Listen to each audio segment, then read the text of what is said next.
Au départ, j'ai toujours voulu faire un spectacle sur la guerre de 14-18. Voilà. Ouais. Un peu Et donc, piqué, non? oui, piqué dans ma jeunesse. Je voulais faire une pièce sur 14-18. Et puis j'ai rencontré Georges-Marie Jolidon et on a coécrit cette pièce ensemble. On a eu le prix Beaumarchais à la Bourse à l'écriture. D'accord. Et puis voilà, la pièce est née de ça, de cette rencontre, de ces histoires communes, de cette envie que j'avais moi de faire un spectacle total qui aille de la ferme aux tranchées, des tranchées à la ferme, enfin un peu partout, voilà. Et donc c'est comme ça qu'est née la pièce, et puis ensuite la rencontre des acteurs, etc., etc. Ce que j'avais envie que ce spectacle rencontre le public d'Avignon. Ouais.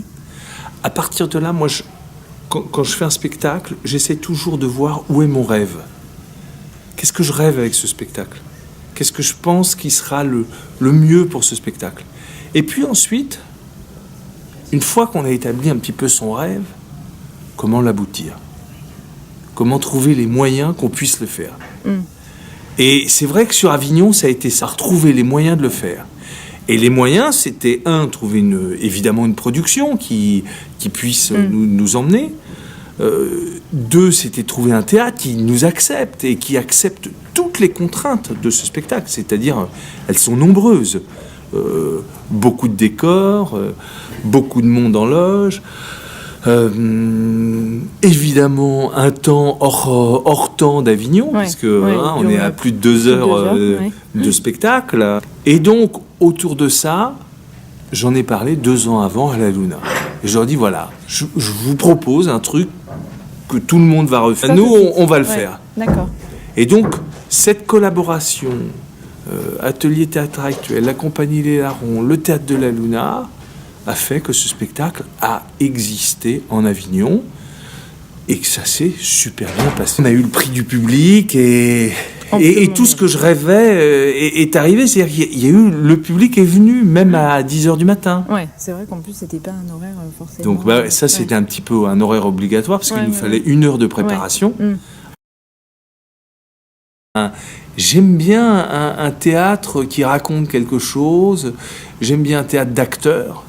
J'aime bien un théâtre où ça joue, où on a des émotions, où on est pris par une histoire, où on est transporté dans un autre monde, dans un ailleurs, et que cet ailleurs, pendant 2 heures, vous fait oublier votre vie quotidienne.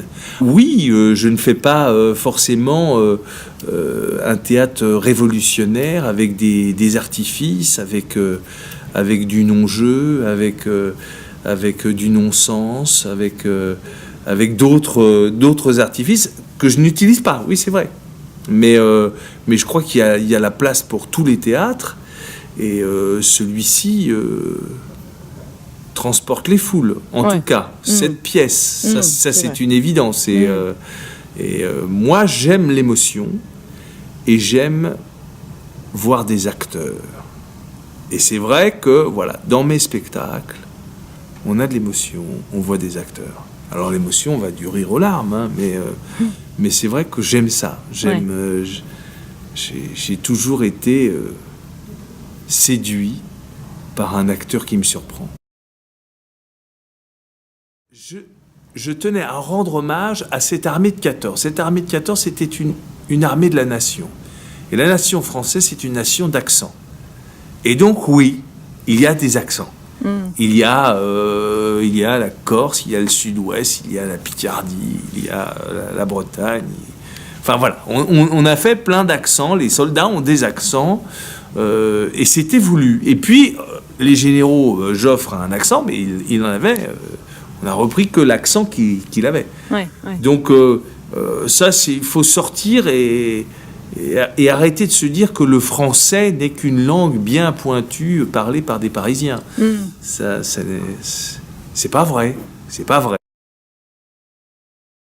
C'est très cinématographique en fait, je trouve. C'est ce que je voulais. Je voulais que voilà, on soit au théâtre comme un film, que ça bouge, que ce soit vivant, et je voulais montrer qu'au théâtre, justement, on peut sortir de ce cadre-là. Ouais, C'est non, peut-être pour ça que c'est peut-être pas forcément un spectacle à la papa, du coup.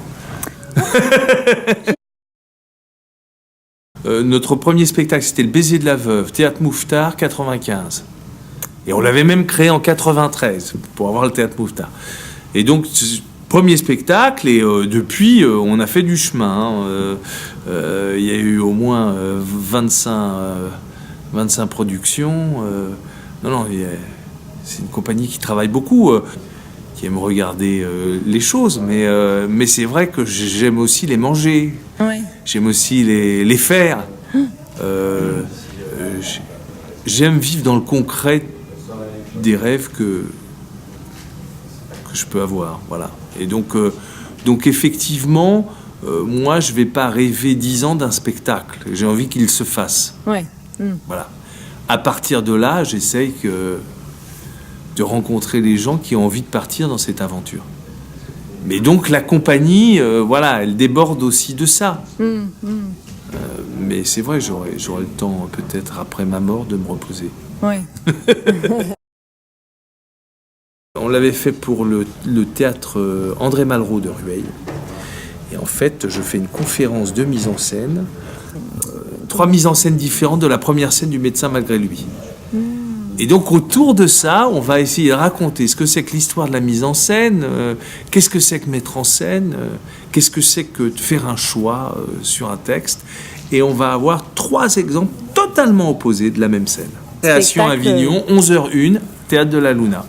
Toujours. Bon, voilà. Rendez-vous, super. Donc voilà, le rendez-vous est fixé avec le public au Théâtre de la Luna le matin. Piano, panier, piano, panier, piano, panier, piano, panier, piano, panier, piano, panier, piano, panier, piano, panier, piano, panier, piano, panier, piano, panier.